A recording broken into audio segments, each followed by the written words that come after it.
फिर से एक बार हम स्टडी नंबर 8 पर हैं। स्टडी नंबर 8 का 10वां प्रश्न हो चुका है ना। स्टडी नंबर 8 का 10, और हम पढ़ रहे थे आराधना और प्रार्थना के बारे में, है ना। प्रार्थना एक बहुत महान जरिया है जहाँ पर हम परमेश्वर की उपस्थिति में आते हैं, है ना, उसकी आराधना करने और हमें अगुवाई करने। हमारे जीवन में हमें क्या चाहिए, सहायता चाहिए, सामर्थ्य चाहिए हर वक्त, है ना। तो हर एक विश्वासी को एक समय रखना चाहिए प्रार्थना के लिए, व्यक्तिगत प्रार्थना और वचन पढ़ने के लिए, बराबर। हमने कई बार बताया था। और सबसे शक्तिशाली और सामर्थ्यपूर्वक व्यक्ति वो है इस संसार में जिसके पास पैसे हैं। क्या हाँ करें? नहीं जिसके पास वचन है वो सबसे सामर्थ्य। तो हाँ कर तो बोला सबसे सामर्थ्यपूर्वक व्यक्ति कौन है? जो प्रार्थना करने आता है ना। जिसके पास पैसे है उसका नहीं है ना। और जो जानता है कि प्रार्थना का उत्तर कैसे लेना, वो व्यक्ति सबसे सामर्थ्यपूर्वक है। क्योंकि आज अगर जो पैसे में सब लोग सामर्थ्यपूर्वक रहते, लोग सुसाइड नहीं करते, नहीं। और अगर जो पैसे संपत्ति में सब सामर्थ्यपूर्वक है, रोज ऐसा चेहरा रख के नहीं बैठते, है ना। उसका मतलब परमेश्वर ही खुशी दे सकता है, परमेश्वर ही सुख दे सकता है और शांति दे सकता है। हमें इसलिए एक जगह दिया गया है, हम तब तक विश्राम नहीं करेंगे जब तक हम परमेश्वर में विश्राम नहीं करेंगे। तो परमेश्वर में विश्राम कैसे मिलता है? प्रार्थना करने से। हमें सभी लोग प्रार्थना करते हैं ना, खाली मुंडी मत हिला। हाँ, तो उसी तरह प्रार्थना करने के लिए इसलिए परमेश्वर के वचन के अनुसार हमें चलना बहुत ज़रूरी है, जो हम पढ़ रहे हैं ना। और इसके लिए हमें पवित्र आत्मा की भी सहायता चाहिए, है ना। तो आज हम 10 हुआ, हम 11वें प्रश्न से चालू करेंगे कि शैतानी शक्तियों पर विजय पाने के लिए हमें प्रार्थना में क्या करना चाहिए। शैतानी शक्तियों पर विजय पाने के लिए हमें प्रार्थना में क्या करना चाहिए। मरकुस 9 का 29, मरकुस 9 का 29।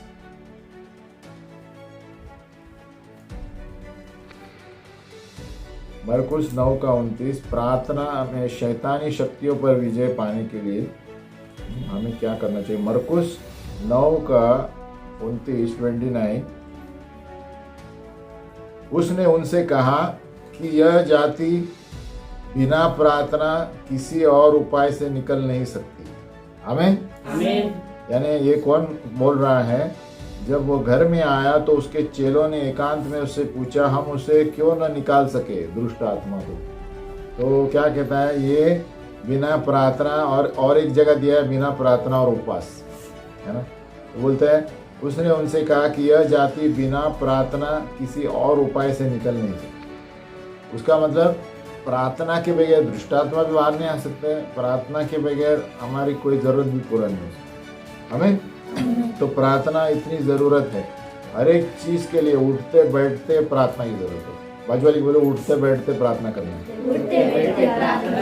हाँ, उठते बैठते टॉयलेट में गया तो भी प्रार्थना करनी है ना, खाली नहीं करने का समय। तो कई बार हम बताए थे ना अन्य भाषा में प्रार्थना करने का, है ना। तो 11वां प्रश्न ये हुआ। तो विजय पाना है शैतानी शक्तियों से, तो हमें प्रार्थना ही उपाय है, और उसके ऊपर उपवास भी करेंगे तो जाता है ना। व्यक्तिगत रूप से मेरी कोई समस्या है तो मुझे प्रार्थना में बैठना चाहिए, उपवास करके प्रार्थना में बैठना चाहिए। और वो उपवास का समय टीवी देखने के लिए नहीं, प्रार्थना करने के लिए, है ना। नहीं तो कोई उपवास बोलते हैं और साबूदाना खिचड़ी, दही, लस्सी सब उपवास हो गया, है ना।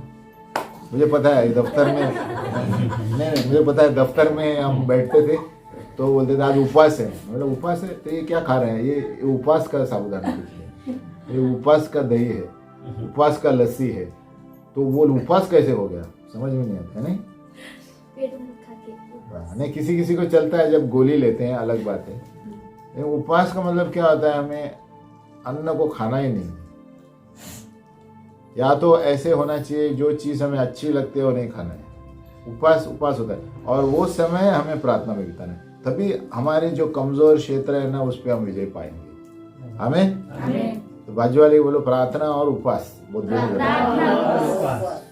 12वां प्रश्न हम पढ़ेंगे।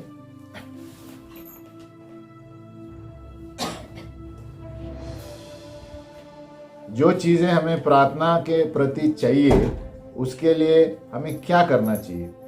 प्रार्थना में जो चीजें हमें चाहिए उसके लिए हमें क्या करना चाहिए, यानी जो भी चीजें हमें प्रार्थना में हम मांगते हैं उसके लिए हमें क्या करना चाहिए। मरकुस 11:24 कि हम जब कोई चीज मांगते हैं तो हम उसे प्राप्त होना चाहिए, उसके लिए हमें क्या करना चाहिए। मरकुस 11:24।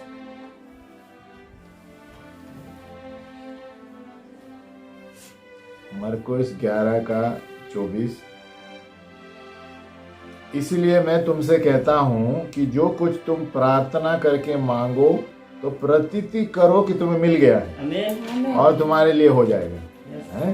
तो हमें क्या करना चाहिए जब हम प्रार्थना में मांग रहे हैं कि प्रभु तूने सुन लिया है और हो गया है। हमें अभी आप बोलेंगे अरे हो तो नहीं गया अभी, लेकिन हम प्रार्थना और विश्वास वही है जो चीजें हमें दिखती नहीं है और हम विश्वास करते हैं। हमें तो ये प्रतीति करो कि हो गया है। बोलो हो गया है। हो गया। कुछ चीज मांगते हैं तो उसे करो कि हो गया है, वही हमारा विश्वास है। अभी हम मुंह खोलने से पहले परमेश्वर जानता है ना। परमेश्वर क्या बोलता है, सर्वभौमिक सर्वशक्तिमान है। तुम्हारे घर में क्या है, तुमने क्या पहना है, तुम्हारे घर में कबड़ में क्या छुपा है, परमेश्वर सब जानता है ना। लेकिन प्रभु हमें मुंह से क्या बात करते हैं देखना चाहता है। आमीन। तो इसलिए हमें जब विश्वास से प्रार्थना करते हैं प्रभु बोलता है इसका विश्वास है। तो यीशु ने उस स्त्री को क्या कहा जो एकदम झुंड में जब पूरी गर्दी थी, है ना, कितनी बड़ी भीड़ थी, उसके बीच में उन्होंने यीशु को छुआ ना। तो यीशु ने कहा किसने मुझे छुआ, है ना। इतनी बड़ी भीड़ में क्यों पूछा उसने, क्योंकि परमेश्वर को पता चलता है जो विश्वास से उसके बाद आता है। आमीन। नहीं तो क्या जरूरत नहीं थी ना, सब भीड़ उसके पीछे जग लगी हुई थी, तो सबको क्यों नहीं पूछा उसने। तो बाकी सब लोग क्या खाली पीछा कर रहे थे, है ना। तो बोलते हैं इसलिए बुलाए हुए बहुत हैं लेकिन चुने हुए, सब लोग आते हैं पीछे लेकिन चुने हुए कम। परमेश्वर की इच्छा बहुत कम लोग करते हैं। परमेश्वर की इच्छा क्या है, वचन पर चलना, संगति में आना, आराधना करना, ये सब है ना। खाली यीशु यीशु बोल के काम नहीं चलेगा। बाजू वाले बोलो खाली यीशु यीशु बोल के काम नहीं चलेगा। तुम्हारा विश्वास के साथ काम भी होना चाहिए। याकूब में आज मैं पढ़ रहा था कि विश्वास कर्म बिना अधूरा है। जैसे शरीर आत्मा बिना अधूरा है तो उसी विश्वास कर्म बिना। तो अब बोले मेरा विश्वास है, लेकिन आप घर में बैठे रहेंगे तो क्या विश्वास है ना? कुछ नहीं है। आमीन। 13वां प्रश्न, अगर जो किसी के विरुद्ध हम कुछ रखते हैं जब प्रार्थना करते हैं, अगर जब प्रार्थना करते वक्त हम किसी के विरुद्ध कुछ मन में रखते हैं तो हमें पहले क्या करना चाहिए। अगर जो हम प्रार्थना करते वक्त किसी के विरुद्ध कुछ रखते हैं मन में तो पहले क्या करना चाहिए। मरकुस 11:25। मरकुस 11:25। अगर जो प्रार्थना करते वक्त हमें किसी के प्रति कुछ है तो हमें सबसे पहले क्या करना चाहिए। मरकुस 11:25। और जब कभी तुम खड़े हुए प्रार्थना करते हो, क्या होते हुए, खड़े हुए। थोड़े लोग तो घुटने टेक के प्रार्थना करते हैं। जब कभी तुम खड़े हुए प्रार्थना करते हो तो यदि तुम्हारे मन में किसी की ओर से कुछ विरोध हो तो क्षमा करो। बोलो क्षमा करो। क्षमा करो। इसीलिए कि तुम्हारा स्वर्गीय पिता भी तुम्हारे अपराध क्षमा करे। तो सबसे पहले प्रार्थना में जब हम बैठते हैं, अगर जो हमारे मन में किसी के प्रति कुछ घृणा है तो बोलते पहले क्षमा करो फिर प्रार्थना करो। आमीन। अगर जो आप नहीं करेंगे तो आगे का प्रश्न रहेगा उसी का। देखो हालेलुया। तो अगर जो क्या लिखा है, अगर जो किसी के प्रति कुछ है तो हमें सबसे पहले क्या करना है, क्षमा करना है ना। ये बहुत बड़ी चीज है। बहुत से लोग प्रभु का भोज लेते हैं, है ना, प्रभु का भोज में भाग लेते हैं और बाजू वाले से झगड़ा करते हैं। तो प्रभु बोलता है उसका कोई मतलब नहीं होता फिर। इसीलिए क्रिस्ती लोग अलग क्यों बोले जाते हैं, क्योंकि वो सबसे पहला उनका हुक्म है कि सबसे प्रेम करो। आप किसी को कुछ बोलते भी है ना तो प्रेम से बोलो। बाजू वाले बोलो प्रेम से बोलो, है ना। ऐसा भी बोलते रहे क्या कह रहे तुम, वो भी बोलने का तरीका होता है। बोले ऐसा मत करो, ऐसा है। समझ गया, दोनों में फर्क है ना। अभी उदाहरण याद नहीं आ रहा है, नहीं तो मैं बोलता। हाँ हमें तो कितना हुआ 13वां। तो अगर जो किसी के प्रति कुछ है, सबसे पहले प्रार्थना से पहले क्षमा करो, नहीं तो कलीसिया में मत आओ। हालेलुया। मैं तो कहता हूँ कलीसिया में मत आओ, पहले क्षमा करके अंदर घुसो, है ना। यीशु मसीह वही कहता है ना, अगर जो वेदी में आप कुछ भेंट करने आए तो किसी के प्रति, तो ये बहुत बड़ी चीज़ है, हम हल्के में लेते हैं इसको। अगर जो क्षमा नहीं भी करेंगे, आपका टिकट कैंसिल हो सकता है। बाजू वाले बोलो टिकट कैंसिल हो सकता है। किधर? स्वर्ग में जाने, वो आरएसी में आ सकता है। हमें आरएसी है ना, गांव में जाते हैं। क्यों? क्योंकि प्रभु ने उसको बहुत महत्वपूर्ण दिया है। जो आदमी क्षमा नहीं करता, वो आदमी आगे क्या बढ़ेगा, है ना। तो सबके प्रति ऐसे ही चलेगा। हमें ओके। तो 14वां प्रश्न है, उसी का मरकुस 11:25 में ही है प्रश्न। अगर जो हम दूसरों को क्षमा करते हैं, परमेश्वर हमारे प्रति कैसा बर्ताव करता है? वही मरकुस 11:25। अगर जो हम क्षमा करते हैं तो परमेश्वर हमारे प्रति क्या बर्ताव करता है? वो क्या कहता है? इसीलिए कि तुम्हारा स्वर्गीय पिता भी तुम्हारे अपराध क्षमा करे।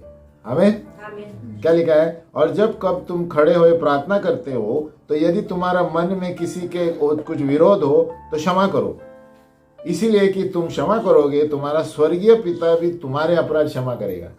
हमें उसका मतलब क्या हुआ? अभी आप बोलो। अभी क्षमा नहीं करेंगे तो क्या होगा उसका मतलब? समझो आपने क्षमा नहीं किया, अभी हमने क्या पढ़ा, उसका मतलब क्या हुआ? हमारे पाप क्षमा नहीं होंगे। हम इस पाप क्षमा नहीं होंगे तो हम सीधे किधर जाएंगे? नरक में। नरक का टिकट फास्ट बुकिंग होता है, प्लेन से भी फास्ट। स्वर्ग में जाने के लिए आरएसी में आएगा, WL में आएगा। क्यों? क्योंकि इतने सब पापों में जीते हैं हम, जब तक हम क्षमा नहीं मांगते। लेकिन नरक का टिकट बनाए शैतान तैयार रहता है ना, बिना एडवांस बुकिंग भी सब बुक कर लेगा वो। हमें क्योंकि शैतान देखता है कौन किसको फाड़ खाए। हमें इसलिए क्षमा करना बहुत जरूरी है। बोलो क्षमा करना। कुछ भी किया होगा आपके साथ, है ना। अभी बहुत सारे इसमें महिलाएं भी है, वो बलात्कार होता है, वो मुश्किल होता है ना क्षमा करना। लेकिन महिला ने क्षमा किया है, ये मुश्किल होता है, लेकिन बोलता है प्रभु ने आपने कहा है हम क्षमा करते हैं, है ना। अनुग्रह चाहिए प्रभु का, क्योंकि प्रभु कहता है हुक्म है मेरा, है ना। प्रभु बोलता नहीं ये चुनो क्षमा करो, क्या प्रभु चुनने को नहीं देता है हमें, बोलता है क्षमा करो तो तुम्हें क्षमा किया जाएगा। अभी ये वो है स्टेन जो उड़ीसा में है ना, इसको जलाया था एक पास्टर और उसके परिवार को, है ना। उसकी पत्नी ने जेल में जाके उसको बोला मैं तुम्हें क्षमा करती हूँ। बोलो कितना ये होना चाहिए, है ना। उसके बेटे को मारा, जलाया गाड़ी को और दो बेटे, और वो जेल में जाके बोली वो कि मैं आपको क्षमा करती हूँ। तो इससे क्या होता है? प्रभु उसके सर पर कोयला डालेगा। हमें कि मैंने क्या किया।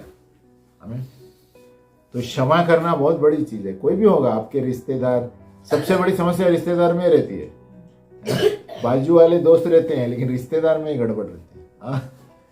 हमें तो कुछ भी हो, कोई बोलेगा अरे मेरा संपत्ति लूट लिया, इसको मैं छोड़ूंगा नहीं, लेकिन क्षमा करने का है। हमें अभी मैं किधर कुछ कहाँ पर गया था, अरे मेरे बहन ने मेरा संपत्ति लूटा, बोलते अरे मैंने उसको बड़ा किया, पाल पोस, बोलते अरे इतनी छोटी सी चीज मैंने उसको नलाया, तो देखो सोचो कितना अंदर क्या है उसका। बोलते अभी ये मेरी संपत्ति लेकर भाग गई। तो क्या क्या रहता है ना, सबका मन संपत्ति के पीछे है। लेकिन प्रभु कहता है क्षमा करो, है ना, क्योंकि ये दुनिया प्रभु की है, संपत्ति और देगा प्रभु, लेकिन क्षमा नहीं करेगा आपको स्वर्ग वापस नहीं मिलने वाला है। समझ में आए? संपत्ति आएगी जाएगी, पैसा आते जाता रहेगा, लेकिन क्षमा नहीं करेंगे तो नरक से बाहर नहीं आ सकते एक बार के। हमें तो लोग सोचते नहीं है, लोगों का ध्यान पैसे के ऊपर है, इसके ऊपर है, उनको पता नहीं कि एक बार नरक में गया, नो एंट्री नो एग्जिट है। हमें बाहर नहीं आ सकते। हालेलुया। तो ये क्षमा, इसलिए मैं जरा समय ले रहा हूँ। क्षमा करना बहुत महत्वपूर्ण है, खास करके प्रभु का भोजन लेते हैं आज, है ना। प्रभु का भोजन, किसी के प्रति कुछ है, पहला क्षमा करो।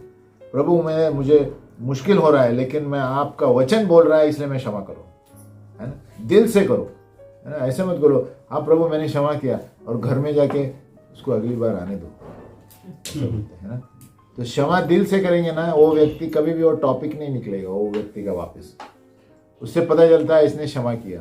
अगर जो बार बार वापस बोलता है लेकिन पास्टर मैं ये भूल नहीं सकती, पास्टर ये भूल नहीं होता, उसका मतलब क्षमा नहीं किया। हालेलुया। जो व्यक्ति क्षमा किया है वो बाद में वो टॉपिक ही नहीं निकालेगा। आमीन।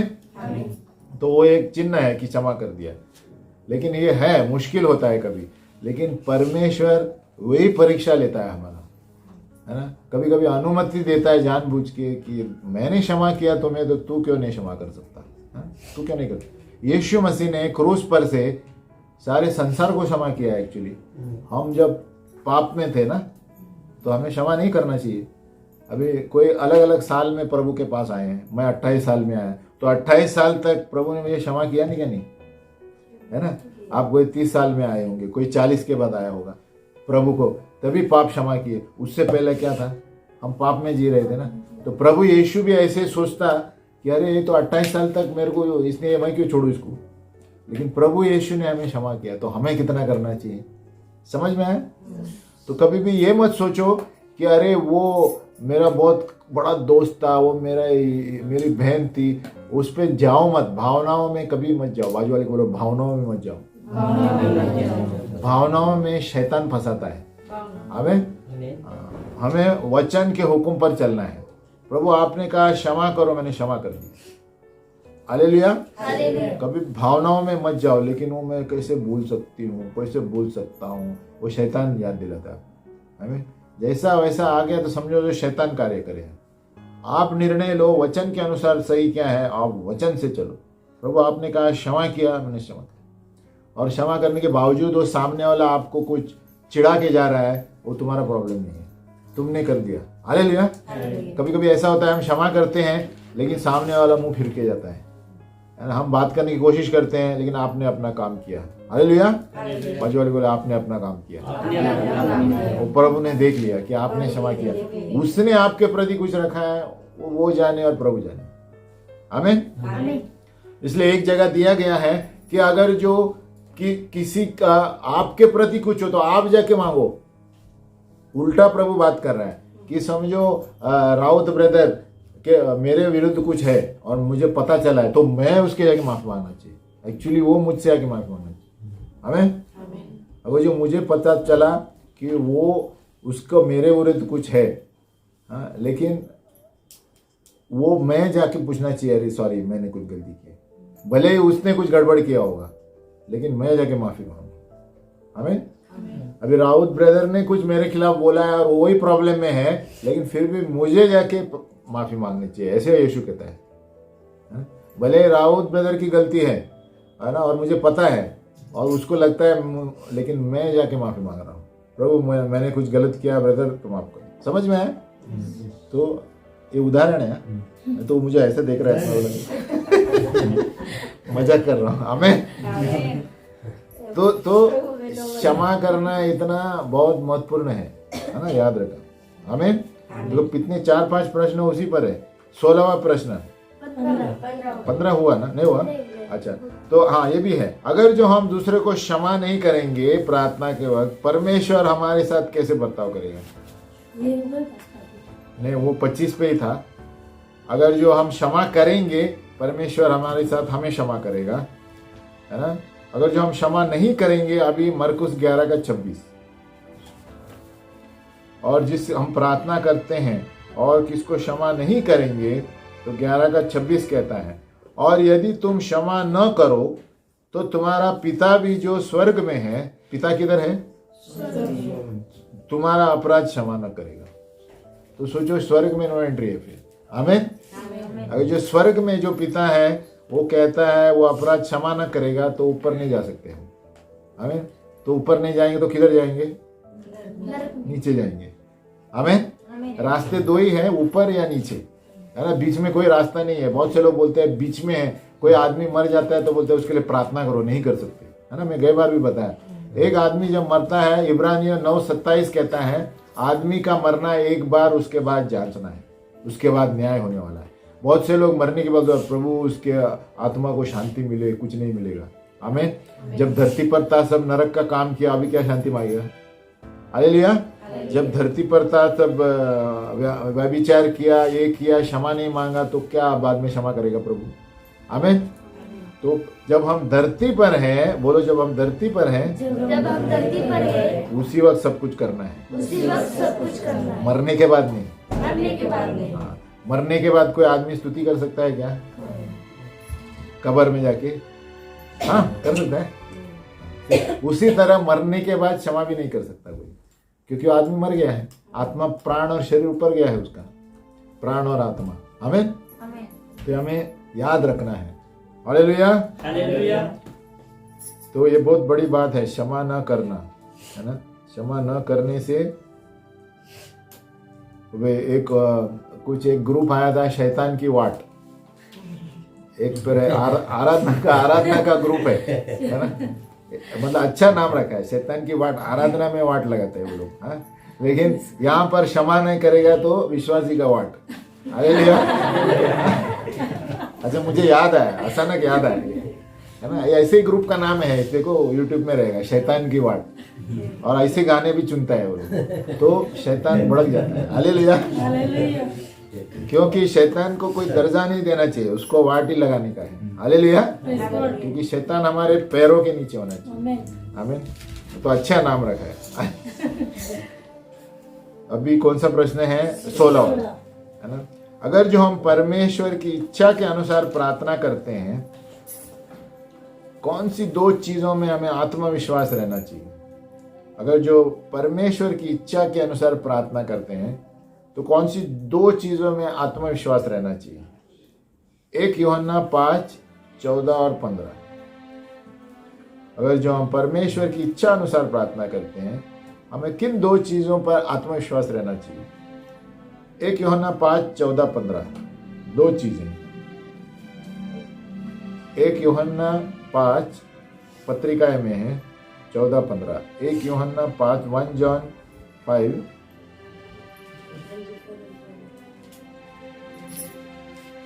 1 यूहन्ना 5:14 और 15 क्या कहता है?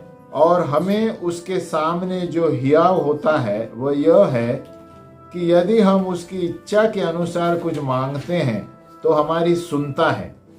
15, और जब हम जानते हैं कि जो कुछ हम मांगते हैं वो सुनता है, तो यह भी जानते हैं कि जो कुछ हमने उससे मांगा है वो पाया है। तो कौन सी 2 चीजें हैं हमें आत्मविश्वास होता है इसमें?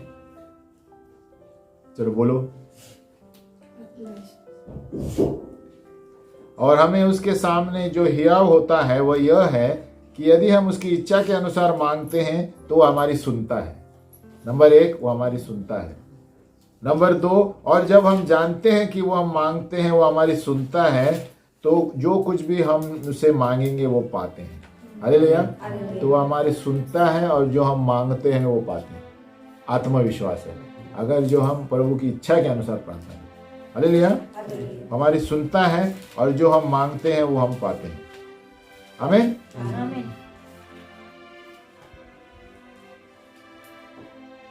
17वां प्रश्न, राजा दाऊद अपना दिन कैसे शुरुआत करता था?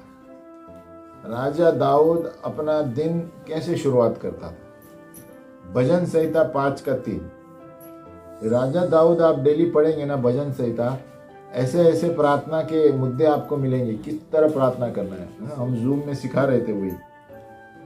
राजा दाऊद अपना दिवस किस तरह शुरुआत करता है? भजन संहिता 5:3। भजन संहिता 5:3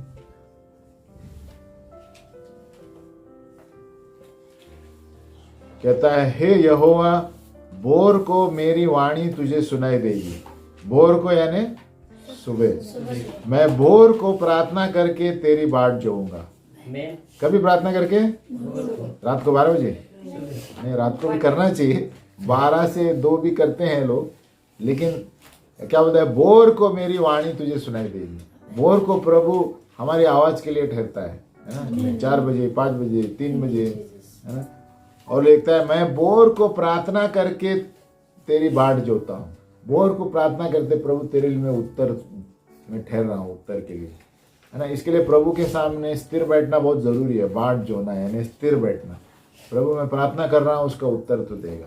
आमीन। तो राजा दाऊद एक अच्छा उदाहरण है कि सवेरे उठकर, है ना, सवेरे उठकर प्रार्थना। कोई 12 से 2 प्रार्थना करते हैं, कोई 2 से 3 करते हैं, कोई 4 से 5, कोई 4 से 6।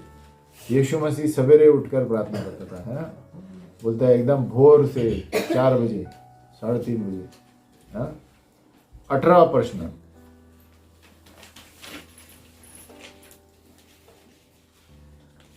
राजा दाऊद जो था कौन से 3 समय में प्रार्थना करता था हर रोज?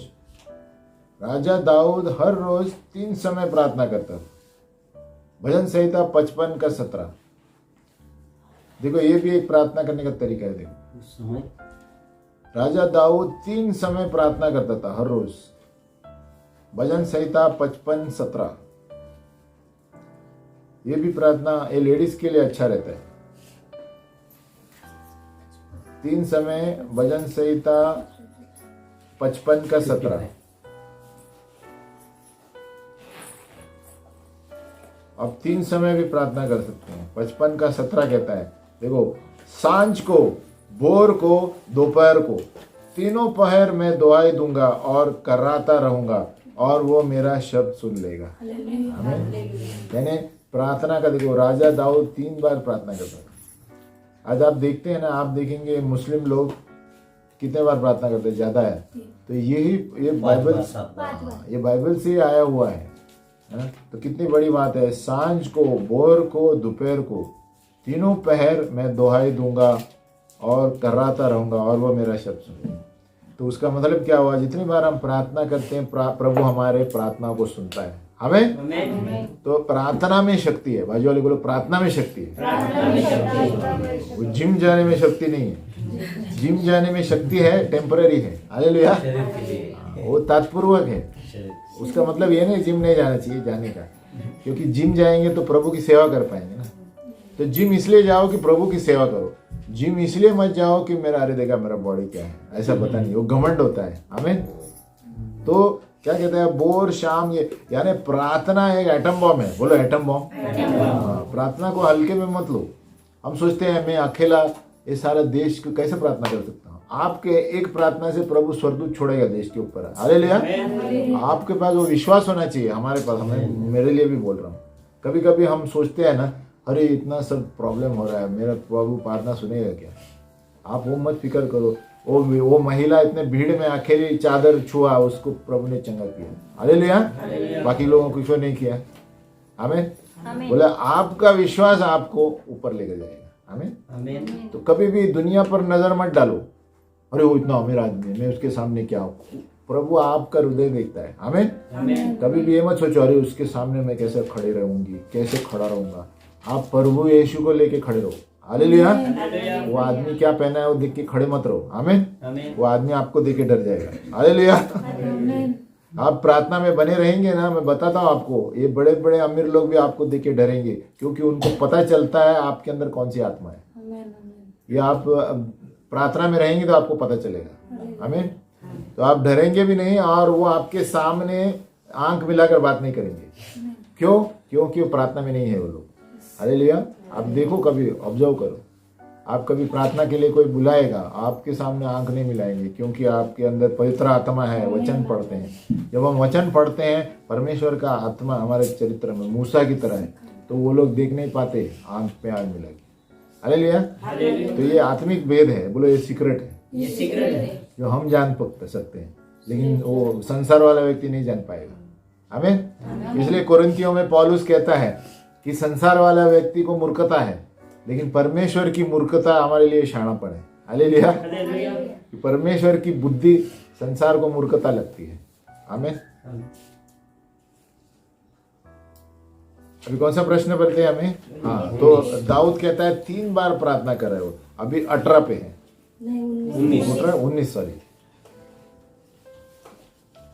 अभी इन समयों के प्रार्थना के बावजूद हमें कितनी दफे प्रार्थना करनी चाहिए? अभी इन समयों के बावजूद, भोर, दोपहर, शाम, हमें कितनी दफे, ये प्रश्न आता है ना, हमें कितनी दफे प्रार्थना करनी चाहिए? एफिसियों 6 का 18 निरंतर। हाँ, एफिसियों 6:18 1 थिस्सलुनीका 5:17। पहले हम 1 थिस्सलुनीका 5:17 देखेंगे।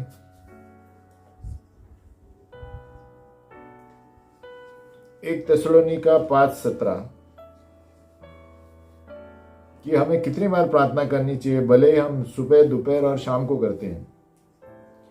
1 थिस्सलुनीका 5:17 निरंतर प्रार्थना में लगे रहो। क्या बोलो? बोलो निरंतर। बाजू वाले बोलो निरंतर। निरंतर यानी नॉन स्टॉप। हमें हम नॉन स्टॉप मोबाइल देखते हैं कि नहीं? नहीं देखते? नॉन स्टॉप आशीष, नॉन स्टॉप मोबाइल देखने को थकता नहीं है, लेकिन प्रार्थना को बोलेगा तो कितना टाइम करना है ना? तो यहाँ क्या, निरंतर प्रार्थना में लगे रहो, हर समय धन्यवाद देते रहो, यही हमारी ताकत है। हमें आप बस में बैठे प्रार्थना करो, ऐसा नहीं कि ऐसा बैठा है तो ही प्रार्थना सुनेगा, तो हम आएंगे किस तरह प्रार्थना। लेकिन आप बस में बैठते हैं, आप रास्ते में चल रहे हैं, आप प्रार्थना करके जा सकते हैं। जरूरी नहीं है कि आप उधर ही देखना है, उधर देखना है। हमें आप प्रार्थना अन्य भाषा में करके जा सकते हैं। प्रभु आपको बताएगा किसका चेहरा प्रार्थना करना है। सब प्रार्थना का ही जीवन होना चाहिए। हमें बोलो हमारा लाइफस्टाइल प्रार्थना का होना चाहिए, खाने का नहीं। हमारा लाइफस्टाइल बहुत से होगा खाने का होता है। अभी क्या खाएगा, दोपहर को क्या खाएगा, शाम को खाने में क्या खाएगा, वो ऐसा बोलेगा। प्रार्थना में क्या हम करेंगे, सुबह कितना बजे प्रार्थना करेंगे, बाइबल कभी पढ़ेंगे, वो सब सोचना चाहिए। हालेलुया। तो निरंतर। और एफिसियों 6:18 देखो, एफिसियों 6:18 उसी का उत्तर और एक है। एफिसियों 6:18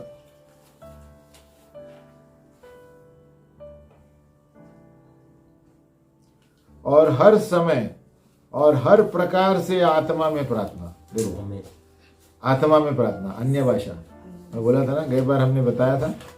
हर समय, बोलो हर समय, हर प्रकार से आत्मा में प्रार्थना। हर प्रकार से भी प्रार्थना कर सकते हैं, आत्मा में प्रार्थना कर सकते हैं। और विनती करते रहो और इसीलिए जागते रहो कि सब पवित्र लोगों के लिए विनती किया करो। हमें यानी आप सबको लोग प्रार्थना करो, पास्टर के लिए, मेरे लिए, सब एक दूसरे के लिए, मैं दूसरे पास्टर के लिए करूंगा।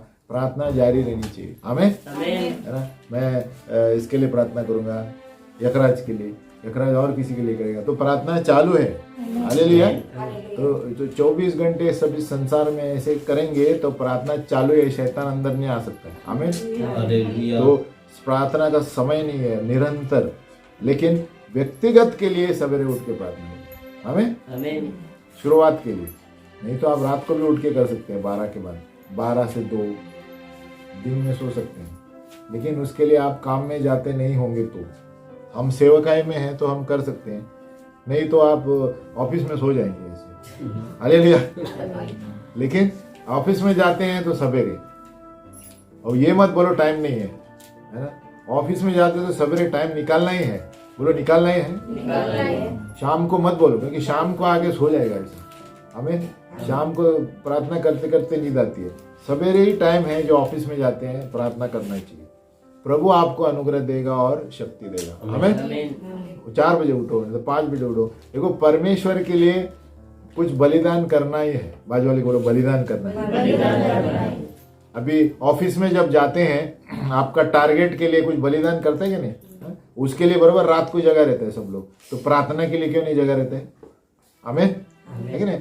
ऑफिस में बॉस ने टारगेट दिया तो पूरा रात को 2 बजे तक जगा रहते हैं सब लोग। अरे आज ये करने का है, वो पत्नी को भी बाजू में कर देगा, मेरा ये है, मेरा कैलकुलेशन है। उसके लिए समय निकाल सकता है, तो प्रार्थना के लिए क्यों बलिदान नहीं कर सकता? जिसने हमको बनाया है, तो किसको आप ज्यादा आदर देंगे, जिसने हमको बनाया है या वो बॉस को?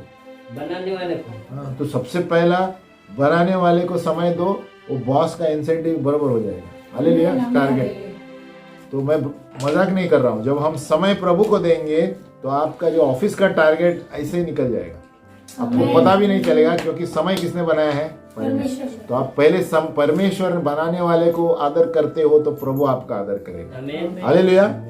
जो आप जिस चीज का आदर करते हैं, परमेश्वर उसी का आदर करेगा। आप प्रभु का आदर करेंगे, संगति में आएंगे, प्रभु आपका आदर करेगा और आपको हर जगह पर पहला रखेगा। हालेलुया। नहीं तो आप खुद देखोगे कि आपका आदर नहीं होगा। क्यों? क्योंकि आप प्रभु का आदर नहीं करेंगे। हालेलुया। हालेलुया। तो ये प्रार्थना बहुत जरूरी है। आप कुछ कारण नहीं दे सकते, मेरा ये है वो है। 1 घंटा मिनिमम प्रार्थना में बिताना ही है। आमीन। आमीन। जब मैं भी दफ्तर में जाता था, सवेरे उठता था 4 बजे, कभी कभी 3 बजे उठता था, फिर सोता था, फिर 7 बजे जाता था। अब 3 बजे उठ के वापस 4 बजे तक करके वापस सो सकते हैं 6 बजे तक। आमीन। आमीन। तो बलिदान तो देना ही है। कुछ पाने के लिए कुछ दाम चुकाना पड़ता है कि नहीं? यस। बाजू वाले के बोले कुछ दाम चुकाना पड़ता है ना। आमीन। कुछ अभी सभी लोग कुछ ना कुछ बलिदान करते हैं ना, यस। कुछ पाने के लिए। कुछ पानी। तो उसी तरह कुछ पाने के लिए प्रभु से कुछ बलिदान करना। प्रभु यीशु ने हमारे लिए बलिदान किया यस। और उसने सिंहासन पाया। उसी तरह हम बलिदान करेंगे, प्रभु हमें अच्छी अच्छी चीजें देगा, आशीषित करेगा। हमें आमीन। अभी 20वां प्रश्न है, जब हमारे पास हमें सूझता नहीं है कि किस तरह प्रार्थना करें, तो कौन हमारी मदद करता है उसकी इच्छा के अनुसार? जब हमें कुछ सूझता नहीं है कि किस तरह प्रार्थना करें, तो कौन हमारी मदद के लिए आता है? रोमियो 8:26। जब हमें समझ में नहीं आता किस तरह प्रार्थना करना है, क्या बोलना है शब्द, तो कौन आता है? रोमियो 8:26। रोमियो 8:26। जब हमें समझ में नहीं आता कि क्या बोलना है, इसके लिए कैसे प्रार्थना करना है, बाजू वाले के लिए, रिश्तेदार के लिए, तो रोमियो 8:26 क्या कहता है? देखो, इसी रीति से आत्मा भी हमारी दुर्बलता में सहायता करता है। कौन सहायता करता है? आत्मा, पवित्र आत्मा। क्योंकि हम नहीं जानते कि प्रार्थना किस रीति से करनी चाहिए कभी, परंतु आत्मा आप ही आहें भर के जो बयान के बार है हमारे लिए विनती करता है। आमीन। आमीन। और मनों को जांचने वाला जानता है कि आत्मा की मनसा क्या है हमारे अंदर, क्योंकि वह पवित्र लोगों के लिए परमेश्वर की इच्छा के अनुसार विनती करता है। आमीन। आमीन। तो जब हमें कभी कभी सूझता नहीं है ना प्रार्थना करने, कभी अन्य भाषा में करना चाहिए। कभी कभी सामने वाले व्यक्ति को हमें पता नहीं अभी क्या प्रार्थना करें, इसको समझ में नहीं आता, और उसको डायबिटीज भी है, चक्कर भी आता है, उसको पैर भी पैरालिसिस है, उसको ये भी है, तो समझ में नहीं आता इसको क्या प्रार्थना करो। हमें क्या करने का? अन्य भाषा में खड़ा बदिया, तो प्रभु उस वक्त बताएगा इस चीज के लिए प्रार्थना करो। हमें तो कभी कभी समझ में नहीं आता ना, वो रोती भी है, और उसको डायबिटीज भी है, हार्ट अटैक भी है, उसका ऑपरेशन भी हुआ है, हाँ, फिर क्या क्या है, सब कुछ रहता है। कभी कभी हम गए ऐसी जगह, फिर अभी बोलते क्या आप प्रार्थना करिए अन्य भाषा में, है ना। उसका तबीयत खाट से भी उठ नहीं सकता है, इससे भी नहीं हो सकता है ना। कई बार हम गए थे एक जगह पर, हमने उसको कुछ सुझाने में बोला खाली बोलो यीशु मेरी मदद कर, वही आया मेरे मन में, और क्या प्रार्थना करने के उसको बोलने में, तो वो वही बोलता था यीशु मेरी मदद कर। अभी जब अस्पताल में था तो मुझे पता चला कि उसके बाजू वाले बोलते आप विश्वासी है क्या, तो वो है तमिल, तो मेरे को बाद में पता चला, बोलता आप विश्वासी है? नहीं, तो ये रात को रोज जोर से यीशु मेरी मदद करो बोल के चिल्लाता है ना। वो खोलते हैं, उसे भी चलने लगा वो। हमें वो आदमी थोड़ा चलने लगा, चल नहीं पाता था। हमें तो देखो, जब हमें सूझता नहीं है, प्रभु बोलता है क्या बोलो, छोटी सी प्रार्थना, तो उसको बड़ा प्रार्थना देखिए फायदा नहीं, उसके पास ताकत नहीं है बोलने की, है ना। और मेरे पास भी मालूम नहीं क्या प्रार्थना कर, मैं बोला यीशु मुझे मेरी मदद करो, उतना ही बोलो डेली सोते समय।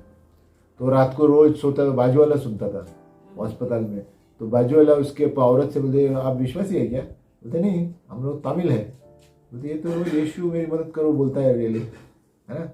तो देखो ये गवाही कैसे होती है ना, कभी सूझता नहीं है। आमीन। तो जब हम प्रार्थना नहीं समझ में आता, अन्य भाषा में करो या अपने भाषा में, प्रभु आपके अंदर क्या चल रहा है जानता है, तो चुप बैठो, प्रभु जानता है आपके अंदर क्या हो रहा है। नहीं तो ऐसे एक लाइन आएगा, एक वचन आएगा, प्रभु इसको मैं क्या करूं, मुझे नहीं समझ में आता, ऐसे बोलो, प्रभु काम करेगा। आमीन। तो अपना दिमाग मत लड़ाओ, नहीं तो आपका प्रेशर बढ़ जाएगा। हालेलुया। कभी कभी ऐसा होता है देख के ना, 3-4 लोग साथ में आते हैं, इसको भी प्रार्थना करने से क्या करूँ, इसको अन्य भाषा में करने का। आमीन। तो वैसे ही हम प्रार्थना में बढ़ते हैं। तो जब भी हमें सामर्थ्य नहीं है और ज्ञान नहीं है किस तरह प्रार्थना करना है, तो पवित्र आत्मा नियंत्रण लेता है और वो आपको कभी कभी याद करेगा, आपको इस क्षेत्र के लिए प्रार्थना करो। कभी ऐसा होगा, अभी जैसे मुझे बताया, खाली बोलो यीशु मुझे मत करो। कभी कभी हम बोलते हैं उसको, यीशु मैं तुमसे प्रेम करता हूँ, उतना ही बोलो, है ना, समझ में नहीं आता। कभी आत्मा ऐसे बताता है क्योंकि वो सामने वाला अविश्वासी है, पहली बार सुन रहा है नाम, है ना। तो इस तरह हमें तो हमें भी जब समझ में नहीं आता है, बहुत से बार होता है ना ऐसे, कोई अरे मैं क्या प्रार्थना करूं प्रभु, मुझे समझ में नहीं आता, मुझे ही क्या हो रहा है, हालेलुया। ऐसा भी होता है कि मेरे अंदर ही क्या होता है मुझे पता नहीं। आप अन्य भाषा प्रार्थना करो, बस बैठो प्रभु के सामने, हालेलुया। प्रभु को बताया आपके अंदर क्या है मुंह खोलने से पहले। इसके बोलते हैं आए भर भर के आत्मा जानती है आपके मन की बात क्या है, हमें। तो इसलिए अन्य भाषा एक बहुत बड़ी भाषा है जिसके द्वारा आत्मा आत्मा से कांटेक्ट रखता है और प्रभु आपको अंदर से चंगाई करेगा। जो भी करना है आपको पता नहीं चलेगा, जो चीज चाहिए आत्मा को पता है, आपको नहीं पता, आप अन्य भाषा में प्रार्थना करें, हमें। तो अभी 21वां प्रश्न, अगर हम अकेले प्रार्थना करते हैं यीशु मसीह हमसे क्या बोलता है? अगर जब हम अकेले प्रार्थना करते हैं यीशु हमसे क्या बोलता है, हमें क्या करना चाहिए? मत्ती 6:6, जब हम अकेले में प्रार्थना करते हैं यीशु हमसे क्या बोलता है? मत्ती 6:6,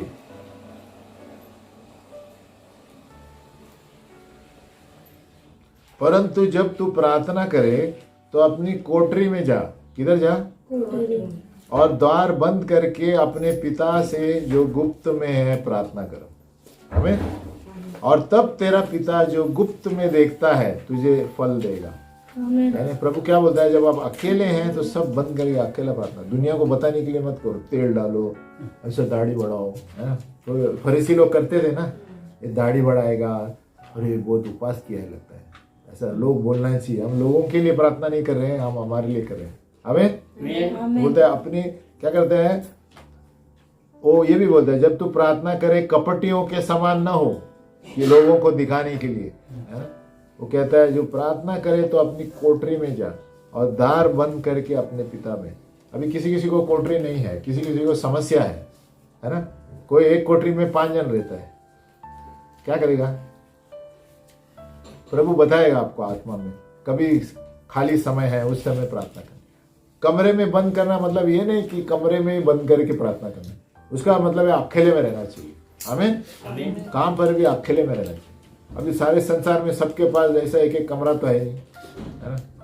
इधर है समझो सिस्टर के पास।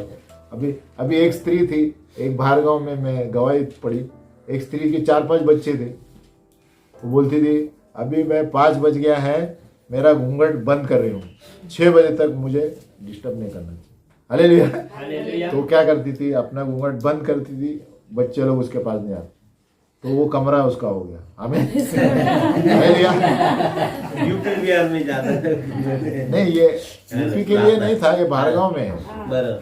उसने क्या कपड़ा लिया, जैसा आदर मानते हैं ना, उसने ऐसा बंद किया, मतलब इधर आने का नहीं 1 घंटे तक, बच्चे लोग नहीं आते थे। तो कहने का मतलब है अकेले में प्रार्थना करना। सबके पास कमरा हो तो अच्छा है, सबके पास कमरा नहीं है ना। कब मुंबई में कभी एक कमरे में 10 जन रहते हैं, इतने में, हाँ, ऐसा लाइन में सोते हैं। लेकिन जब हमें जहाँ पर इच्छा है वहाँ पर राह है, हालेलुया। जहाँ पर आपको इच्छा है तो वहाँ राह है। एक समय में मैं भी एक कोठरी में ऐसा था, मैं अकेले बैठ के कोने में प्रार्थना करता था। प्रभु आपकी इच्छा देखता है, वो इच्छा देख के फिर आपको प्रभु 2 कमरा देगा, हालेलुया, आमीन, आमीन। तो कहने का मतलब क्या है कि अकेले में जब प्रार्थना करते हैं, अकेले में प्रभु के साथ रहना है, अकेला। इसलिए बहुत से लोग प्रभु में क्यों नहीं बढ़ते, अकेले नहीं बैठते। बोलो अकेले नहीं बैठते, अकेले में बैठना जरूरी है। अकेले में बैठने से प्रभु मन को शांति और स्थिरता लेके आता है। अकेले में बाइबल पढ़ने से प्रभु आपसे बातें करता है। इस सभा की प्रार्थना एक है, अकेले में यीशु मसीह भोर से बोलता है ना, पहले 4 बजे ऊपर जाता था और फिर नीचे आके काम करता था। तो सवेरे जब तक हम प्रार्थना नहीं करेंगे, हमको पता नहीं चलेगा दिन में क्या करना है। रात को करेंगे तो फायदा क्या, सब गड़बड़ हो गया दिन में, फिर रात को किसके लिए प्रार्थना करेगा? तो सवेरे प्रार्थना करेगा तो प्रभु आपको दिन में बुद्धि देता है, ये इधर मत जाओ, आज ये करो, ये मत करो, समय बचाता है हमें। लेकिन रात को करेगा तो ऑलरेडी गड़बड़ लेके आया है, प्रभु क्या हो गया यार, ऐसा बोल के आएंगे। हाँ? लेकिन दिन में सवेरे करेंगे तो आपको प्रभु दिन में कुछ प्रॉब्लम होने नहीं देगा। हालेलुया। और जो ऑफिस में आपका काम होता है समय से पहले होगा। मेरे साथ हुआ है, मैं बताता हूँ। कभी मैं एक्साइज का काम करता था, गवर्नमेंट का कोई, तो जब कंप्यूटर में ऐसा काम करता था, कभी मैं अन्य भाषा में प्रार्थना करता था कभी कभी। तो अन्य भाषा में प्रार्थना करते समय प्रभु बताता है, उधर देख, उधर ये इस्तेमाल कर, वो इस्तेमाल कर, आपका प्रॉब्लम सॉल्व हो जाएगा। देखो प्रभु किधर किधर काम करता है। हालेलुया। बल्कि हमारा बॉस बोलेगा ये इतने समय में मुझे चाहिए, अभी उसको तो कुछ बोल नहीं सकते, तो हम प्रभु आत्मा से बोलते हैं, प्रभु तुम मदद कर मेरी, है ना। तो ऐसे अन्य भाषा में प्रार्थना करता बोला, प्रभु दे, इस साइड से ऐसे करो, उस साइड से ऐसे करो, तो समय से पहले टाइम हो जाता। हालेलुया। तो जब भी प्रभु कुछ बताता है ना, आदमी नहीं बता सकता। आमीन। एक समय ऐसे भी हुआ जब कोई इनकम टैक्स वाला आया था दफ्तर में, 5 साल पहले का फाइल पूछ रहा है। कितना साल पहले का? 5 साल। अब वो 5 साल पहले का फाइल इतना बड़ा गोडाउन में है, कितना बड़ा, इधर से उधर तक है गोडाउन, और ऐसा फाइल लगाया हुआ है। हाँ, तो और मैं उसका इंचार्ज था एक बार इनकम टैक्स का। मैं बोला, वो मुझे अमाउंट भी बताया, मुझे खाली ये पर्ची चाहिए, उसमें अभी कौन सा महीने में है वो भी मुझे नहीं पता। तो मैंने क्या किया, अन्य भाषा में प्रार्थना किया, प्रभु तू ही जानता है, अभी तो मेरा नौकरी खतरे में है। मैं प्रार्थना किया, खाला वाला दिया, मेरा कलर आया लाल। देखो प्रभु कैसा करता है, मैं मेरा लाल फाइल जाके ढूंढूं। तो मैं ऐसा गया, वो साल बताया मुझे, साल कौन सा है, मैं लाल फाइल ढूंढने लगा, तो लाल फाइल निकाला तो उसके अंदर ही था। हालेलुया। देखो परमेश्वर वो कर सकता है जो आदमी नहीं कर सकता। अगर जो हम अपने पढ़ाई के अनुसार जाते हैं तो पूरा ढूंढना पड़ता मुझे, सब 12 फाइल में किधर है, लेकिन एक फाइल में वो इतने ही पेपर थे ना, तो ढूंढना आसान हो गया। हालेलुया। तो मैंने उनको बताया भी नहीं, बोला अरे इतना जल्दी मिल गया आपको, तो हो गया। मैंने बताया, पर मैंने प्रार्थना किया, लेकिन वो विश्वास नहीं करता ना थोड़े लोग। हाँ ठीक है देखो, ऐसा बोलेंगे आपको, लेकिन हम प्रभु को धन्यवाद देते हैं, प्रभु धन्यवाद मेरे काम। आमीन। तो ऐसा है, प्रार्थना बहुत पावरफुल है, बोलो पावरफुल। उसको आप हल्के में मत लो। और अन्य भाषा भी बहुत पावरफुल है। कभी आपको कुछ सोचता नहीं है, कुछ भी करते हो, अन्य भाषा में प्रार्थना करो। प्रभु किसका चेहरा बताएगा, प्रभु किसका कलर बताएगा, प्रभु बोलेगा ये रास्ते से जाओ। अन्य भाषा में ट्राई करो, देखो आप डेली आदत करो, खाना पकाते समय, नहाते समय। कभी कभी ऐसे ही कुछ भी नहीं रहेगा तो भी प्रभु आपको किसका चेहरा लेके आएगा सामने। आपने देखा है किसी अन्य भाषा में प्रार्थना करो, ऐसा अचानक ऐसा चेहरा लाएगा जो 10 साल पहले का आदमी है, आपका दोस्त था, तो प्रभु क्या बोलता है उसके लिए प्रार्थना करो। आमीन। कभी कभी मैं ऐसे अन्य भाषा में प्रार्थना करता हूँ तो ऐसे जो दोस्त क्या 15 साल पहले थे मेरे स्कूल के, वो याद दिलाता है। तो कुछ तो भी कारण है ना, तो उस समय प्रार्थना करेंगे। हमें पता नहीं किस चीज के लिए, शायद प्रभु किसको भेजेगा वहां पर। आमीन। हालेलुया। तो इसलिए प्रार्थना निरंतर करने से प्रभु चेहरे बताने लगता है, राह बताने लगता है। जब तक आप ट्राई नहीं करेंगे नहीं होगा। प्रार्थना करना कंटिन्यूस एक लाइफस्टाइल होनी चाहिए। बोलो लाइफस्टाइल। हाँ राउत ब्रदर, लाइफस्टाइल जगह है ना। तो प्रार्थना जैसे आपको पढ़ा रहा हूँ, ये मेरे लिए भी मैं बता रहा हूँ। कभी कभी हम लोग भी हल्के में ले लेते हैं ना। हाँ प्रार्थना करने का बोलते हैं, लेकिन प्रार्थना निरंतर, और उसमें अन्य भाषा बहुत बड़ा सामर्थ्य है। उसमें अन्य भाषा में प्रार्थना करने से हम कौन सा प्रश्न देंगे? 21। अगर जो हम अकेले में, अभी 22 में, और किस तरह अकेले में प्रार्थना करने का इनाम है? मत्ती 6:6 में ही है। किस तरह अकेले में प्रार्थना करने से इनाम मिलता है? मत्ती 6:6 में ही है, देखो। परंतु जब तू प्रार्थना करे तो अपनी कोठरी में जा और द्वार बंद करके अपने पिता से गुप्त में प्रार्थना कर, और तब तेरा पिता जो गुप्त में देखता है तुझे प्रतिफल देगा। हालेलुया। यानी प्रभु प्रतिफल देगा गुप्त में। बोलो गुप्त में। हाँ, तो सबको बता के नहीं देगा। जिस तरह आपने गुप्त में प्रार्थना किया, आपको गुप्त में उसका उत्तर देगा। आमीन। गुप्त में आपको पैसा देगा। गुप्त में आपको जो नहीं चाहिए था वो दे देगा। हालेलुया।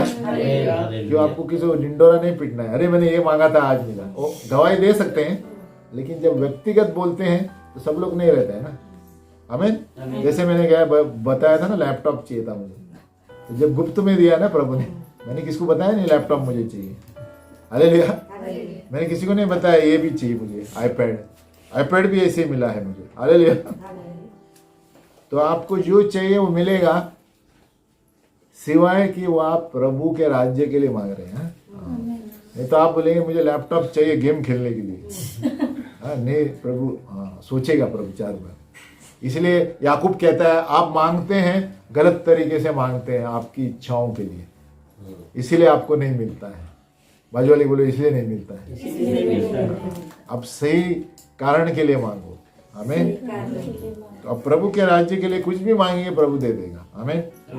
गाड़ी हो या बंगला सब दे देगा। बोलो गाड़ी हो या बंगला, प्रभु देगा अगर जो उसके राज्य के लिए मांगे। आमीन।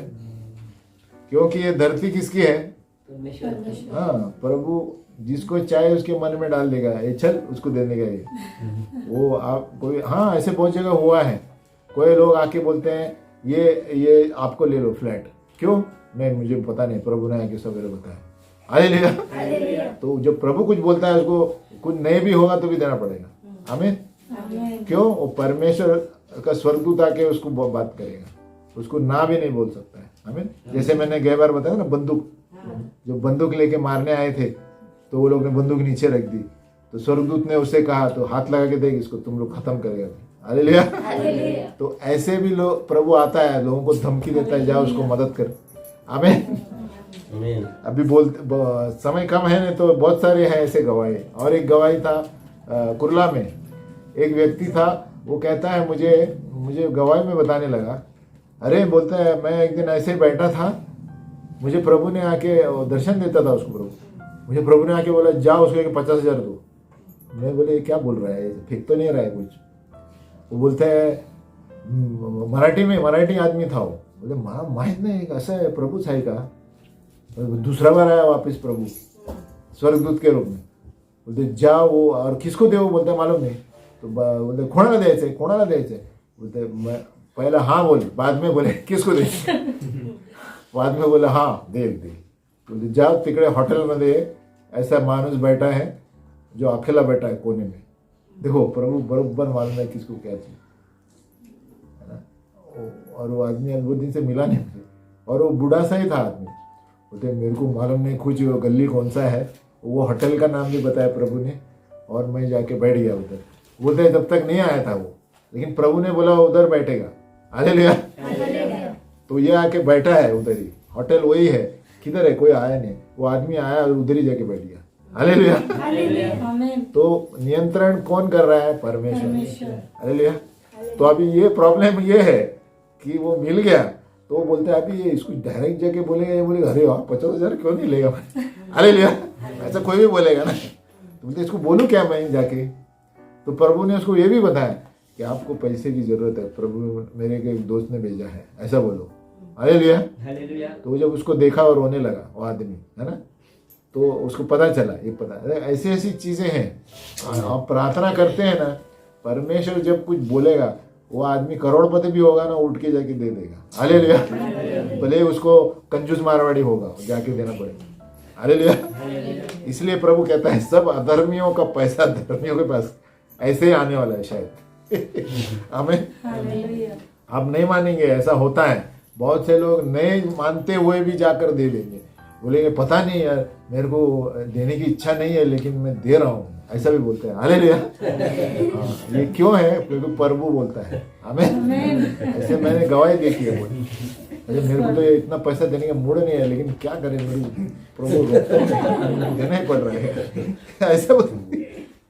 ऐसा है बोलता है। इसीलिए आप प्रभु में बने रहेंगे तो आपको फिक्र नहीं करना है, प्रभु अपना सब बॉडीगार्ड को भेजेगा किधर किधर।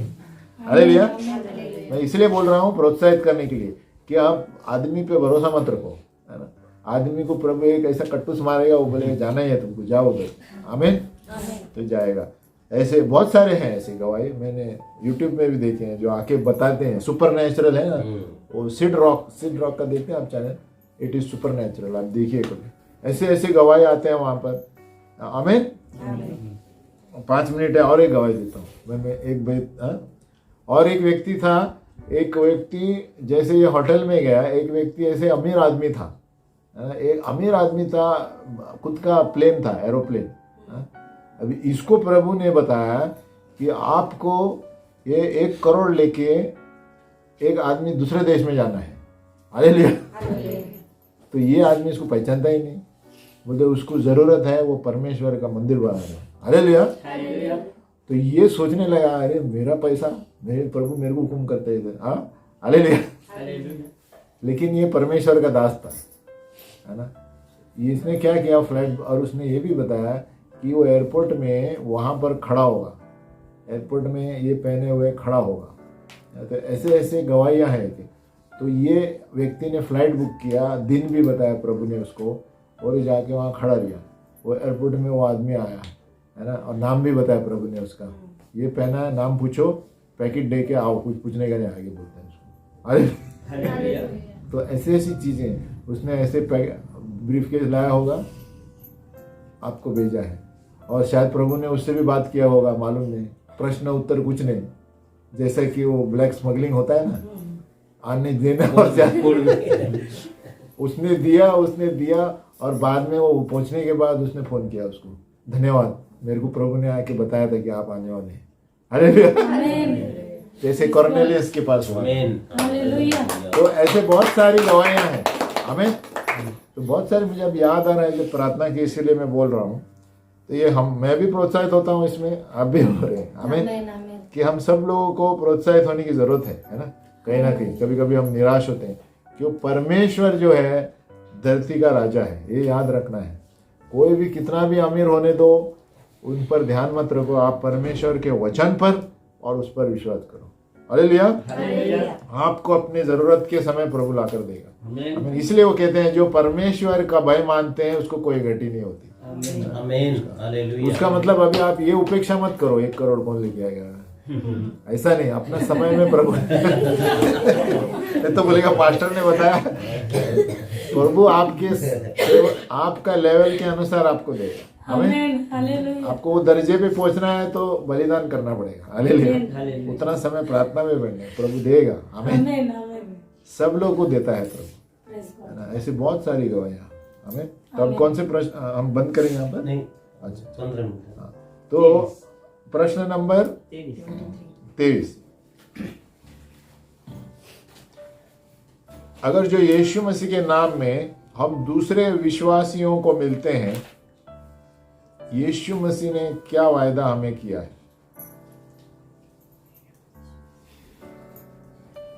अगर जो यीशु मसीह के नाम में हम प्रार्थना सभा में दूसरे लोगों को मिलते हैं, विश्वासियों को, तो क्या वायदा प्रभु ने हमें दिया है?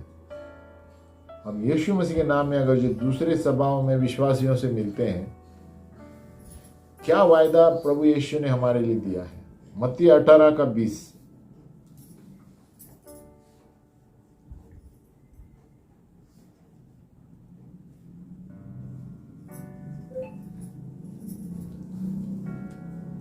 मत्ती 18:20, क्योंकि जहां 2 या 3 मेरे नाम पर इकट्ठे होते हैं, वहां मैं उनके बीच में रहता हूँ। हालेलुया।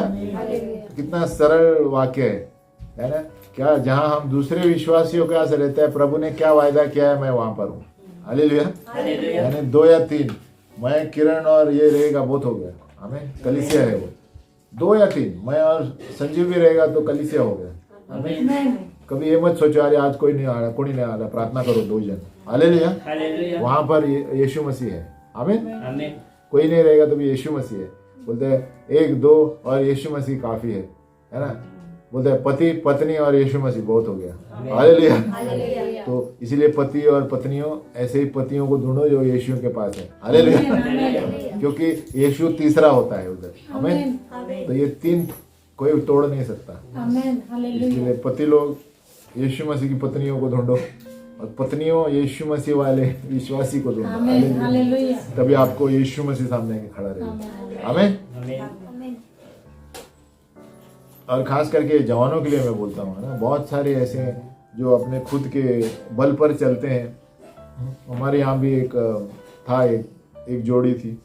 जब हमने बताया हाँ हाँ हाँ हाँ हाँ बोला पास्टर, और किया शादी अपना मर्जी से, 6 महीने के बाद वापस आया प्रार्थना करने के लिए। मैं बोला अभी नहीं करेगा मैं प्रार्थना। हालेलुया। कभी आपको बताया आपने सुना नहीं, फिर तकलीफ आएगा ना। तो क्या होता है, मजाक, ये मजाक नहीं होना चाहिए प्रभु का। आमीन। तो जब हम कुछ बताते हैं तो कारण के लिए बताते हैं। प्रभु ने ऐसे ही हमको 5 बार नहीं बनाया। आमीन। तो जब भी कोई अगुआ आपको कुछ बताता है कि इसमें मत जाओ, प्रॉब्लम आएगा, आप मत करो, हुक्म मानो नम्र होकर, नहीं तो समस्या हमको नहीं होगी। अभी वो लोग समस्या में है तो 6 महीने के बाद अभी बोला, अभी होने के बाद वापस आके फायदा क्या? होने से पहला जब हमने बताया मत करो, नहीं। हालेलुया। तो जवानों के लिए इसके लिए बहुत सावधान रहना है। शैतान बहुत चाल खेलता है। आमीन। बहुत चाल है, बहुत बड़ी आज के दिन में, है ना। आपको ऐसे ऐसे चीज़ों से आकर्षित करेगा, आपको लगेगा यही मेरा जीवन है, लेकिन बाद में आप फंस जाएंगे। आमीन। इसलिए आप बहुत सावधान रहो। 10 जन से 10 बार सलाह लो कुछ करने से पहले। हालेलुया। भले 1 साल जाएगा चलेगा, लेकिन आप नरक में नहीं जाना चाहिए। आमीन। क्योंकि 1 साल प्रभु के लिए 1 दिन के बराबर है। आमीन। 1 साल भी लगेगा, लेकिन यीशु के साथ रहेंगे ना, प्रभु 1 दिन में वो सब ठीक करेगा जो आपने कहा था। लेकिन 1 साल में आप गलत निर्णय लिया, आप सीधे नरक में बाहर नहीं आ सकते। हालेलुया। तो हमें बहुत सावधान रहना है ना? तो इसलिए मैं सुनने वालों के लिए भी बोल रहा हूँ और यहाँ पर भी बैठने। क्यों? जवान लोगों का बहुत समस्या है, क्योंकि शैतान क्या करता है, जवान लोगों को आकर्षित करता है अनजान चीज़ों में, है ना। बहुत सारे, कोई पैसों में, कोई और बहुत सारी चीज़ें हैं। कोई संपत्ति देकर शादी करता है, कोई, लेकिन यीशु मसीह है ही नहीं उसके जीवन में। फायदा क्या है? संपत्ति रह के गिर जाएगा अभी। कोई और कुछ देकर शादी करता है ना। कोई बोलता है अरे ये मेरे को भार्गव लेके जाएगा। तुम कारण देखो, यीशु मसीह ने वचन में क्या कहा है, पहले मेरे राज्य को खोजो, ये सारी चीजें। हालेलुया। तो ये हमें सावधान रहना है कि कोई भी कुछ आपसे बोलता है वचन से चल रहा है कि नहीं। वचन से नहीं चल रहा है, उसको सीधा इग्नोर कर देंगे। आमीन। कोई भी आपसे समझो देखने के भी आए, लड़का या लड़की, वचन के अनुसार क्या सही है देखो, नहीं है तो नहीं, इग्नोर करना। आमीन। और नहीं भी सुनना है तो प्रार्थना में रखो, छोड़ दो उनको। हालेलुया। फिर हम सिर्फ प्रार्थना कर सकते हैं। तो कौन सा प्रश्न पे थे हम?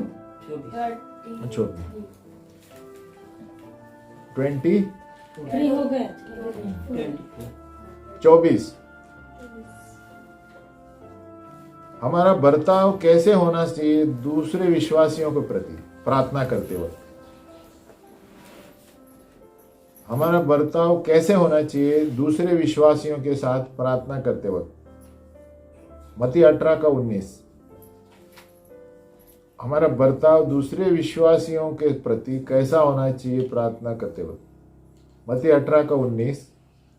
फिर मैं तुमसे कहता हूं, यदि तुम में से 2 जन पृथ्वी पर किसी बात के लिए जिससे वे मांगे एक मन के हो, बोलो एक मन के, तो वह मेरे पिता की ओर से स्वर्ग में उन्हें मिल जाएगा। हालेलुया।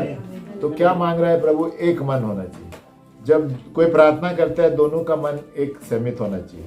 आमीन। एक टोक्यो और एक जापान में नहीं जाना चाहिए। हालेलुया। हम प्रार्थना कर रहे हैं कलीसिया के लिए, वो प्रार्थना कर रहे हैं उसके परिवार के लिए, नहीं चलेगा। हालेलुया। दोनों का मन एक होना चाहिए। आमीन। तो जब साथ में बैठ के मध्यस्थी करते हैं, उपवास प्रार्थना करते हैं, एक पॉइंट कोई प्रार्थना करता है, सब वही पॉइंट के लिए करो। आप वहां बैठ के प्रभु मेरे को घर चाहिए, वो नहीं कर सकते हैं जब कुछ समय और कुछ चल रहा है। हालेलुया। तो एक मन के, हमारा बर्ताव क्या होना चाहिए? दूसरे के साथ प्रार्थना कर रहे हैं, एक मन होना चाहिए। बोलो एक मन। वही मन, वो पॉइंट जो पास्टर बोलेगा उसी के लिए आप भी प्रार्थना करेंगे। हमें 25वां प्रश्न, खास करके हमें किस चीज के लिए प्रार्थना करनी चाहिए? खास प्रार्थना किसके लिए करना चाहिए? हमें खास प्रार्थना किस चीज के लिए करनी चाहिए? 1 तिमोथी 2:1 और 2। ये बहुत बड़ा प्रश्न है, अच्छा प्रश्न है आज के दिन के लिए। हमें खास करके किस चीज के लिए प्रार्थना करनी चाहिए? 1 तिमोथी 2:1-2।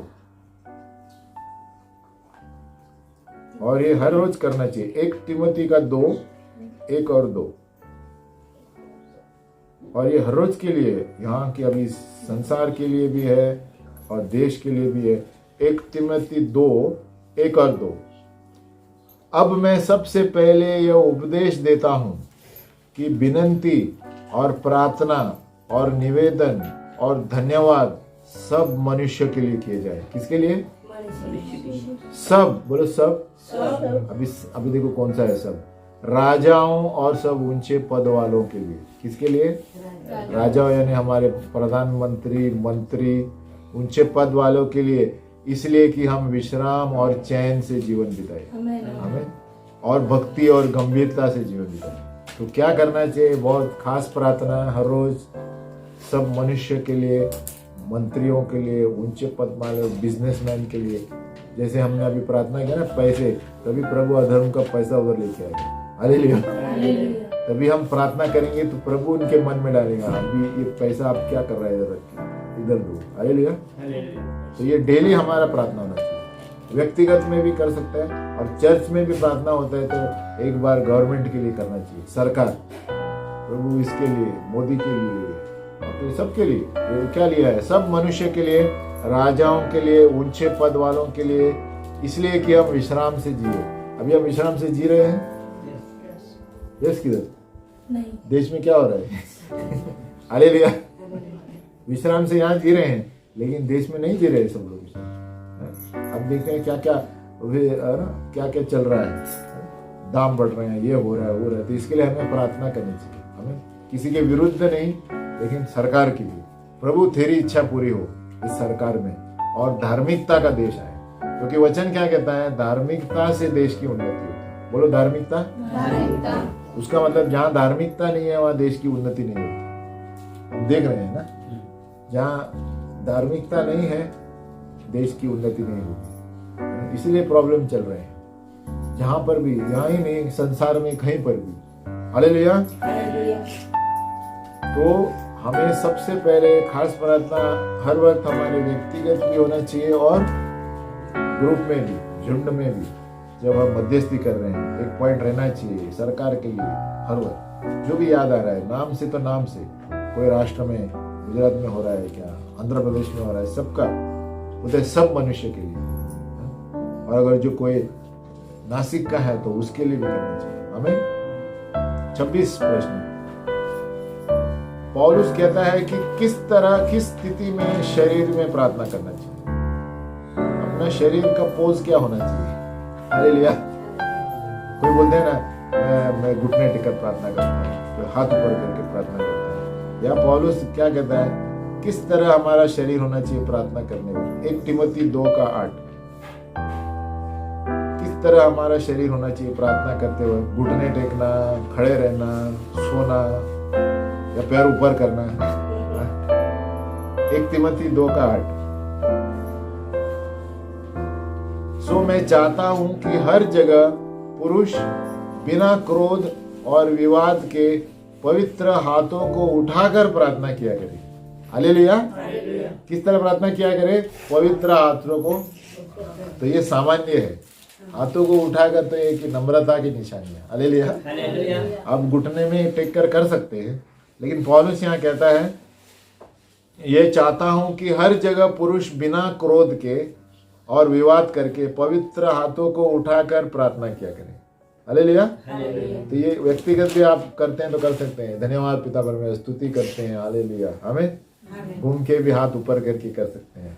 ये एक चिन्ह है कि हम प्रभु तुझे सम्मान दे रहे हैं। हालेलुया। तो मतलब हमें इस तरह प्रार्थना, ये एक तरीका है, ऐसे नहीं है कि वही तरीका सही है। प्रभु आत्मा में आपको और घुटने टेक कर भी बता सकता है। 27वां, कौन से 2 गलत बर्ताव से हमें सावधान रहना चाहिए प्रार्थना करते हैं?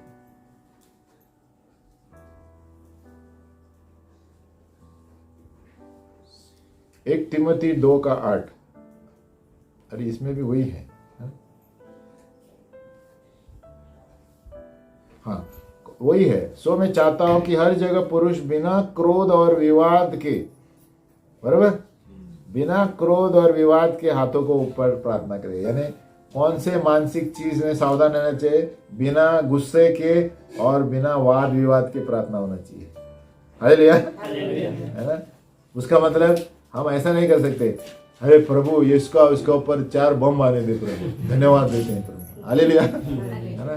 तो ये क्या हो रहा है? हम क्रोध से प्रार्थना कर रहे हैं। हालेलुया, बोले प्रभु ये इसे लफड़ा चल रहा है ये राष्ट्र में, प्रभु तेरे 4 स्वर्गदूत आगे बम फेंक दे, उधर सभी का नाश हो जाए, है ना। तो ये गलत प्रार्थना है। हालेलुया, थोड़ा झोप येते। हालेलुया,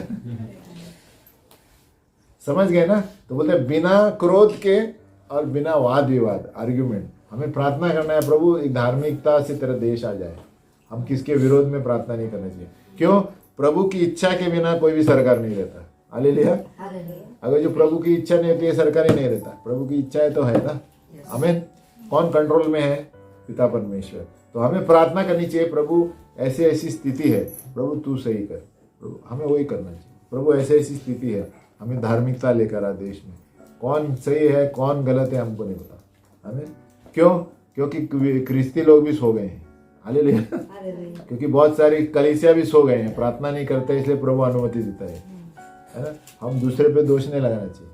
हालेलुया, बाजू वाले बहुत से लोग सो गए हैं, यानी चर्च प्रार्थना नहीं करते कोई, तो कैसे देश बराबर होगा। तो हमें सब मिलकर कलीसियाओं को भी प्रार्थना करना चाहिए। हालेलुया।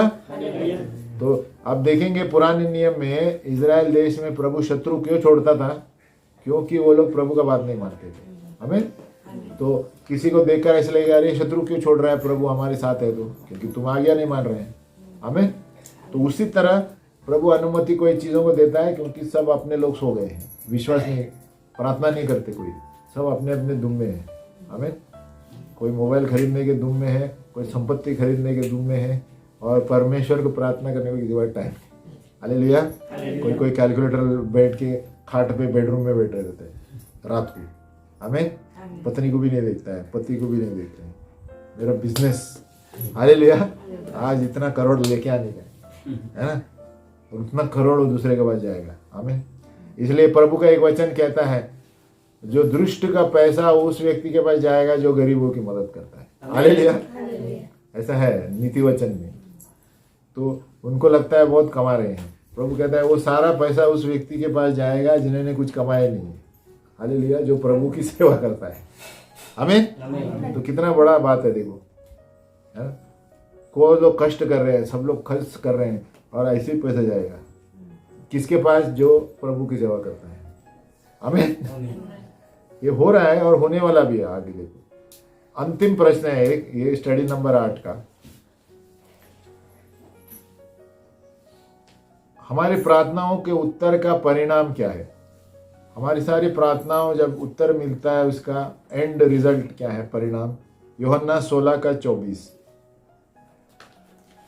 हमारी प्रार्थनाओं का उत्तर का एंड परिणाम क्या है? यूहन्ना 16:24।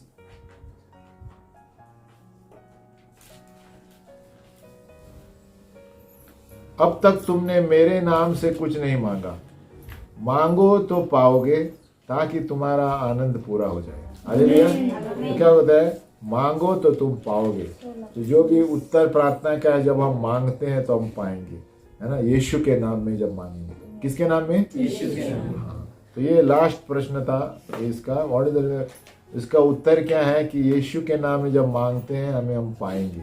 आमीन। तो अभी हम मनन वाला वचन कौन सा था? यूहन्ना 15:7। वापिस एक बार पाठ करेंगे। स्टडी नंबर 8 का मनन का वचन था यूहन्ना 15:7। 15:7 था, यदि तुम मुझ में बने रहो और मेरी बातें तुम में बनी रहे, तो जो चाहो मांगो तुम्हारे लिए हो जाएगा। हालेलुया। तो ये मनन का वचन आप डेली बैठ करना चाहिए, है ना। जैसे आप पाठ पढ़ते हैं, हर एक में एक एक दिया है ना। बोलो, यदि तुम मुझ में बने रहो और मेरी बातें तुम में बनी रहे, तो जो चाहो मांगो और वो तुम्हारे लिए हो जाएगा। हालेलुया। आमीन।